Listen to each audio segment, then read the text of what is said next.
સુરતમાં એસઆરપીએફ જૂથ 11 વાવ ખાતે બિન રહેણાંક મકાનોનું લોકાર્પણ કરાયું. નવા quarter, store room, court room લોકાર્પણ કરવામાં આવ્યું છે. શિક્ષણ મંત્રી પ્રફુલ પાનસેરિયાના હસ્તે લોકાર્પણ કરવામાં આવ્યું. એસઆરપીએફ કેમ્પસમાં સુવિધામાં વધારો કરાયો. તો શિક્ષણ મંત્રી દ્વારા લોકાર્પણ કરવામાં આવ્યું છે. કોર્ટરૂમનું પણ લોકાર્પણ કરવામાં આવ્યું. સુરતમાં એસઆરપીએફ જૂથ 11 વાવ ખાતે બિન રહેણાંક મકાનોનું લોકાર્પણ કરવામાં આવ્યું છે. નવા ક્વાર્ટર, સ્ટોરરૂમ અને કોર્ટરૂમનું લોકાર્પણ કરવામાં આવ્યું છે. શિક્ષણ મંત્રી પ્રફુલ પાનસેરિયાના હસ્તે આ લોકાર્પણ કાર્યક્રમનું આયોજન કરવામાં આવ્યું. એસઆરપીએફ કેમ્પસમાં હવે સુવિધામાં વધારો થશે.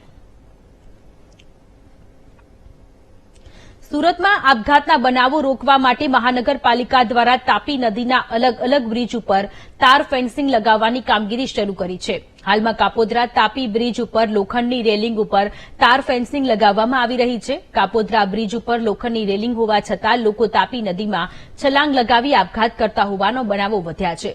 લોખંડની રેલિંગ કૂદીને લોકો નદીમાં ભૂસકો મારતા હતા. તેના કારણે Kapodra Tapi bridge suicide point તરીકે જાણીતો બન્યો હતો.